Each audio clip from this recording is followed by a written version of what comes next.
Welcome back, Connecting Point. Today we're picking up 2 Samuel chapter 17, starting in verse 24 and going through chapter 18, verse 18. This is Absalom's defeat.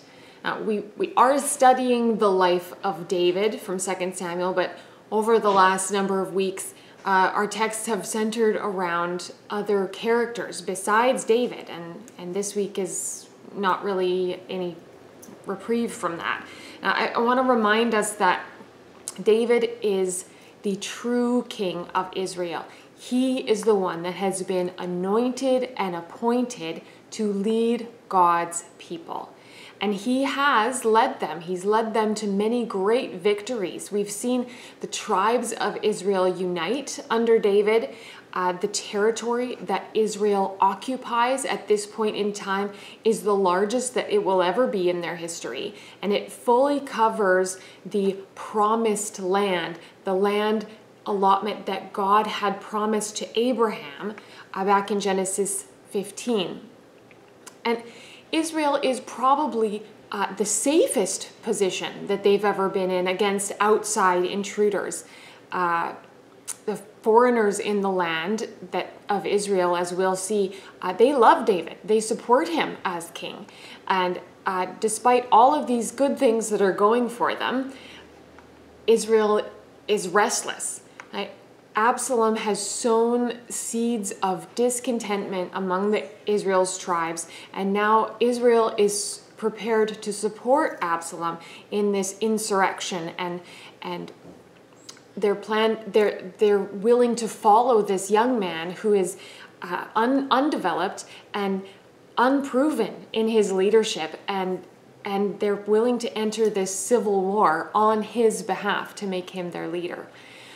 Last week, we learned of these two advisors to Absalom. We had Ahithophel and Hushai. You might remember Ahithophel had counseled Absalom to just act quickly.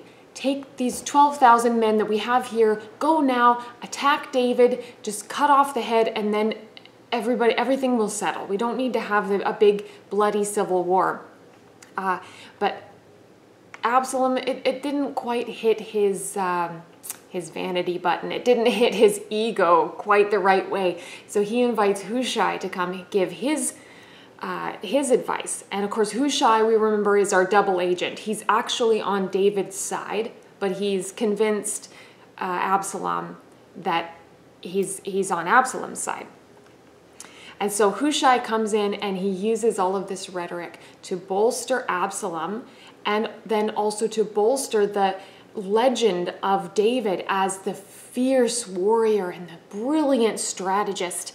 And Hushai convinces Absalom to conscript a large army throughout all of Israel to destroy David and all those who are loyal to him. But Hushai, we know he's buying time here. He's just trying to get a little bit more distance between Absalom and David and company, and give David a chance to muster some troops and to build a strategy and position them for battle. But ultimately, we learned from last week that it is God who has chosen David as king, and God will frustrate the plans of this upriser, Absalom. It makes me think of Psalm 127, verse 1. Unless the Lord builds the house, those who build it labor in vain. Unless the Lord watches over the city, the watchman stays awake in vain.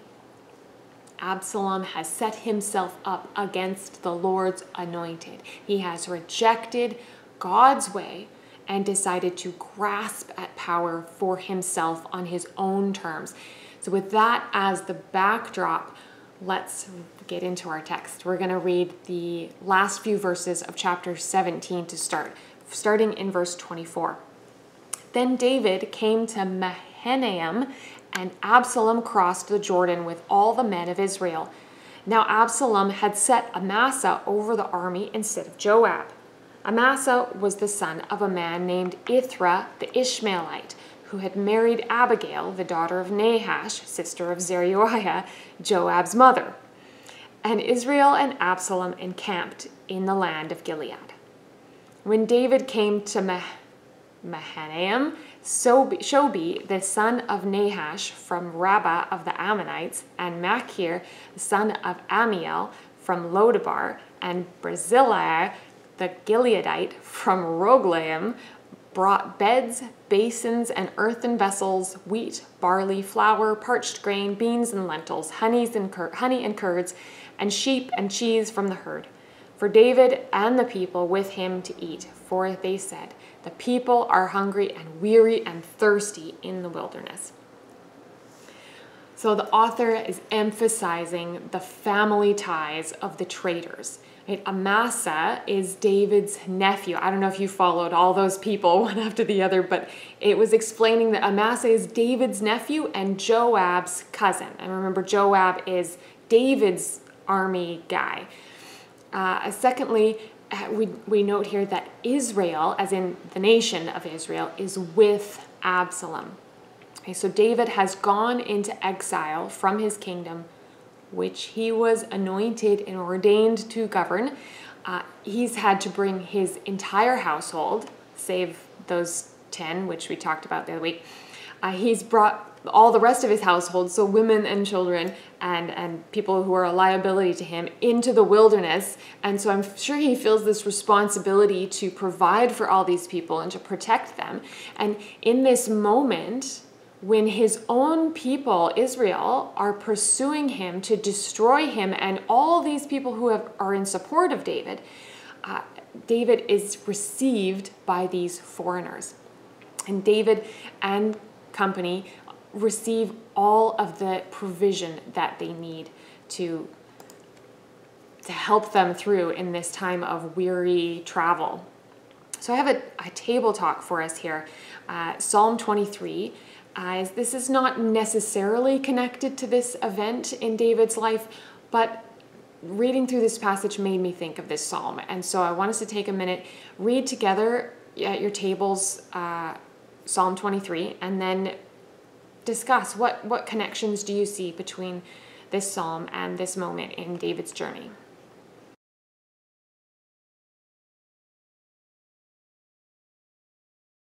Okay, so we read last week David received word of Absalom's plan, and now David is making plans of his own. So let's read David's battle plan and the unfolding of the battle. So we'll read the rest of the text, chapter 18, verses 1 through 18. Then David mustered the men who were with him and set over them commanders of thousands and commanders of hundreds. And David sent out the army, 1/3 under the command of Joab, 1/3 under the command of Abishai, the son of Zeruiah, Joab's brother, and 1/3 under the command of Ittai the Gittite. And the king said to the men, I myself will also go out with you. But the men said, You shall not go out, for if we flee, they will not care about us. If half of us die, they will not care about us, but you are worth 10,000 of us. Therefore, it is better that you send us help from the city. The king said to them, Whatever seems best to you, I will do. So the king stood at the side of the gate, while all the army marched out by hundreds and by thousands. And the king ordered Joab and Abishai and Ittai, Deal gently, for my sake, with the young man Absalom. And all the people heard when the king gave orders to all the commanders about Absalom. So the army went out into the field against Israel, and the battle was fought in the forest of Ephraim. And the men of Israel were defeated there by the servants of David, and the loss there was great on that day, 20,000 men. The battle spread over the face of all the country, and the forest devoured more people that day than the sword. And Absalom happened to meet the servants of David. Absalom was riding on his mule, and his mule went under the thick branches of a great oak tree, and his head caught fast in the oak, and he was suspended between heaven and earth, while the mule that was under him went on. And a certain man saw it and told Joab, Behold, I saw Absalom hanging in an oak. Joab said to the man who told him, What? You saw him? Why did you not strike him there to the ground? I would have been glad to give you 10 pieces of silver and a belt. But the man said to Joab, Even if I felt in my hand the weight of 1,000 pieces of silver, I would not reach out my hand against the king's son. For in our hearing, the king commanded you and Abishai and Ittai, for my sake, protect the young man Absalom. On the other hand, if I had dealt treacherously against his life, and there is nothing hidden from the king, then you yourself would have stood aloof. Joab said, I will not waste time like this with you. And he took 3 javelins in his hand and thrust them into the heart of Absalom while he was still alive in the oak. And 10 young men, Joab's armor bearers, surrounded Absalom and struck him and killed him. And Joab blew the trumpet, and the troops came back from pursuing Israel, for Joab restrained them. And they took Absalom and threw him into a great pit in the forest, and raised over him a very great heap of stones. And all Israel fled, every one to his own home. Now Absalom, in his lifetime, had taken and set up for himself the pillar that is in the king's valley, for he said, I have no son to keep my name in remembrance. He called the pillar after his own name, and it is called Absalom's monument to this day. So I have 6 things that I noticed about this text, this section of text, and so you see them there. The deployment of troops, David's role in the battle, David's command to everyone, the outcome of the battle, Absalom in suspense, and then a monument to Absalom. So we're just going to go through these kind of methodically. We won't take too much time for most of them. The deployment of the troops, we notice here David had managed to amass a decent-sized army. It was at least as big enough to split into 3 companies with commanders of thousands and hundreds. And it's worth noting, again, that the author is emphasizing the close family ties that the traitors have to David, while also highlighting the loyalty and support of non-Israelites. David has been rejected by his own people, while those from other nations have turned to him as their king. There's this little messianic foreshadowing there. And David's role in the battle, as it turns out, David is not really the bear that Hushai had made him out to be before Absalom. David has been removed from the physical demands of warfare for too long, and he would be a liability for Joab to have him in the field. So Joab instructs David to remain safe inside the fortified town, while the troops, who are not panicked thanks to Hushai's warning, but rather they are strategically deployed, surround the large civilian army, much larger probably than David's army, which is headed their way. It's curious at this point to think back to chapter 11. I know that was a long time ago, but you remember the story of Bathsheba, right? When David is, like, the chapter 11 opens with, during the time that kings go out to war, right? And so David ends up staying home while everybody else goes out to war.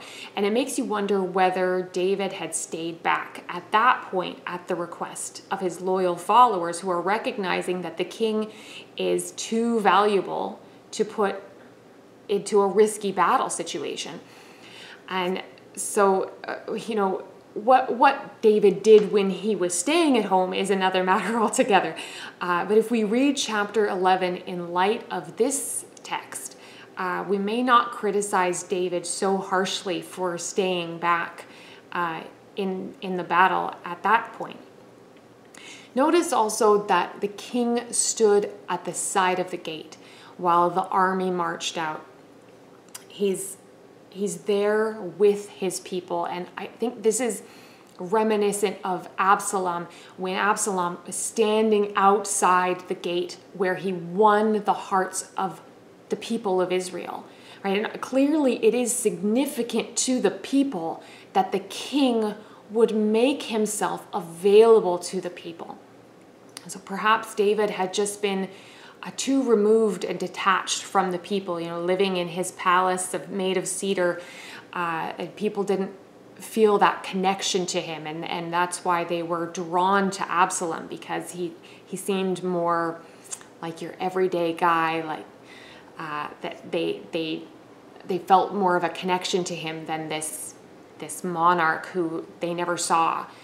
right? But now, at this point, David is standing at the gate, and he's in earshot of all the people saying, deal gently for my sake with the young man Absalom. This is verse 5. And these are kind of vague instructions, aren't they? Like, what does David think is going to happen here? Does he think that Absalom can be spared and that Absalom could just be brought home and everything can just go along as it was? The whole nation of Israel has been upended because of this man's rebellion, right? David, does he think that he can just sweep this under the rug like he did with his affair with Bathsheba, or with the death of Uriah, or maybe with the rape of Tamar by his son Amnon, and then the killing of Amnon by Absalom, right? Like, you can see how the sin has just grown and grown and grown, and it's become invasive into every part of David's life, and it's not just affecting him, it's affecting his family, it's affecting the entire nation. And you know, you may think that you have it all under control and it's not a big deal, but you don't. You cannot continue to sweep things under the rug. The sin will be found out, right? David obviously loves his son and would like to be restored to his son, but Absalom is the one that David would have chosen to succeed him in ruling the nation. But Absalom has set himself up against the law of God. He has rebelled against his father, the king. He has led a nation into rebellion. He has slept with his father's wives, and he has been unapologetic throughout all of it. So let's pause for a table talk here. Do you think that is correct, that Absalom should be executed for this insurrection, or do you think he should be spared? Take a few moments with that.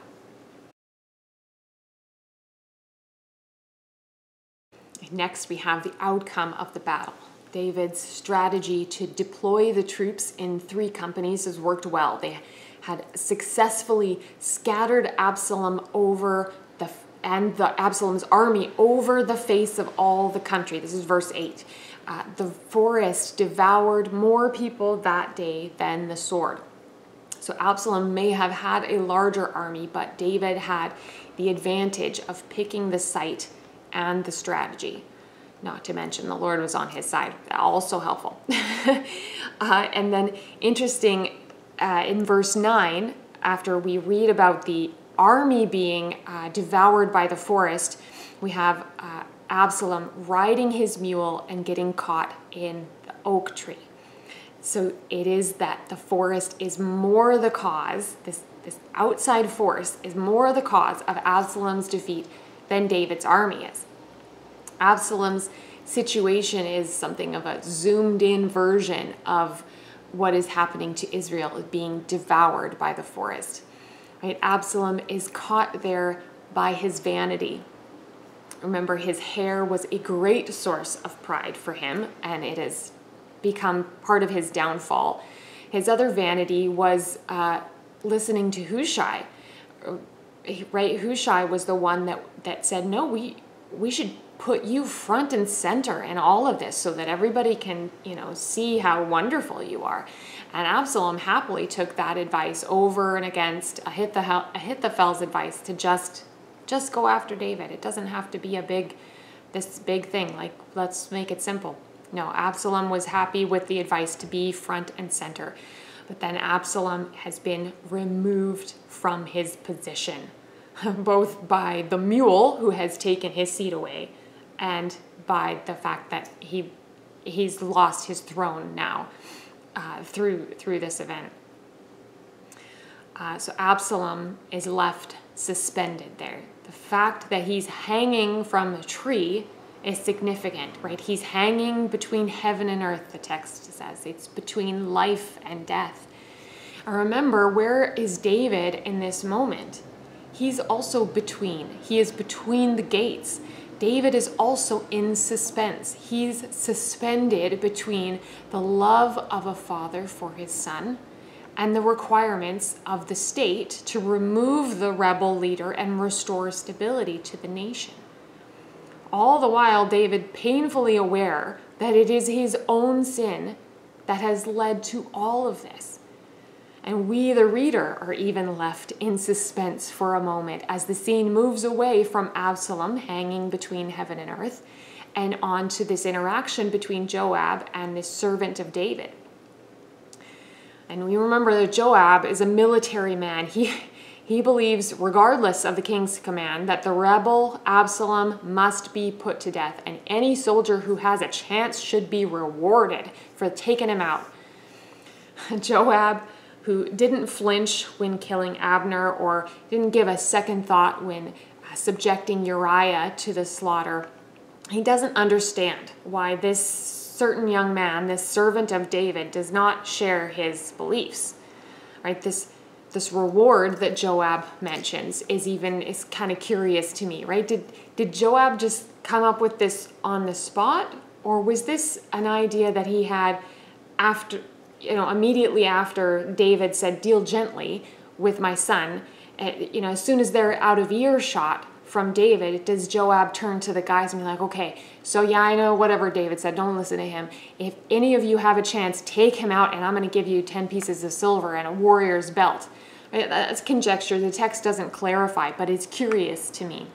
Right? And this servant of David, you can see that he's principled, he is cunning. He replies like, "Are you kidding me? Like, there is not a reward big enough to make me want to disobey the king. After all, nothing escapes the king's notice. And furthermore, Joab, you certainly are not trustworthy. Look how you have just broken the trust of the king by offering a reward to strike down the king's son. So how could I count on you to defend me before the king when he finds out who killed his son?" And Joab, who's been put in his place, kind of just basically says, "Well, I'm not going to argue with you," which is usually what people say when they don't have a defense at all. And Joab has been incriminated, and he doesn't care. He takes matters into his own hands along with these 10 others, and the command of David to deal gently with the young man could not have been farther from Joab's mind in this moment. Right? Joab is a professional killer. He chooses to take 3 shots at Absalom and then, still alive, have 10 armor bearers finish the job. And I'm certain Joab didn't need 3 shots to kill Absalom, let alone get help from 10 other guys. There's something going on here. There's something more deeper to this. And it's not entirely clear.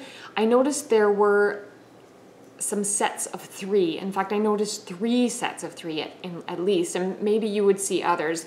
But I'll just quickly go through the sets of 3 that I noticed. That David has been betrayed by 3 people who were very close to him. Absalom, his son, Ahithophel, his trusted advisor, and Amasa, his nephew. And then there were 3 companies that David had divided his troops into, and they were led by three men, Joab, Abishai, and Ittai. And so it might have been something of a symbolic judgment going on here, that this is on behalf of all the armies that are loyal, all the people that are loyal to David. You get these 3 javelins through the heart. But the third one I noticed is that Joab has enough reasons, plenty of reasons just on his own to kind of torture Absalom and draw out his death a little bit. You could see him being upset over Absalom killing Amnon. And Joab was involved in trying to get all of their family upheaval sorted out after that. And that sure caused him some heartburn. Absalom burned his barley fields. Like, why are you doing that? And then now Absalom's leading this insurrection against David, which now puts Joab in this role where he's having to deal with all of this political upheaval and warfare. And so I think Joab just had reasons of his own to throw those spears at Absalom. But then Absalom dies. The trumpet is sounded. The battle is over. Absalom, the king of the rebellion, is unceremoniously thrown into a pit and covered by a great heap of stones, a monument to his rebellion and his ruin. And this second monument of stones that was erected at his burial is contrasted with the monument of stone erected earlier in his life. Both of them evidence of a shallow existence marked by sterility and vanity. As we come to our close, we want to turn our eyes to Jesus. After all, if we do not see Jesus in the pages of the Old Testament, we need to keep reading because we've missed something. In order to return the nation of Israel, God's people, to their true king, Absalom must hang from a tree, a spear pierced through him, and finally buried quickly and quietly. The bad news is that if we are serving the wrong king, we are lost. We are devoured by the overpowering terrain around us. The good news is that there is a king who knows the terrain. He has been there before us. He knows what it is to be in exile and to be rejected. He also was hung from a tree. But when he hung from a tree, when he was pierced through by a spear and quickly and quietly buried, he did not stay in the ground, but he was raised. And what Absalom did inadvertently to restore Israel to their rightful king, Jesus did purposefully to restore all who would call on the name of the Lord to a forever king who reigns supreme over all, a king whose victory is sure and certain. We can take heart in that. Take some time now as we close to pray with one another, or maybe to simply sit with those words and allow the Holy Spirit to speak to you in the quiet of your heart. And God bless you and keep you this week.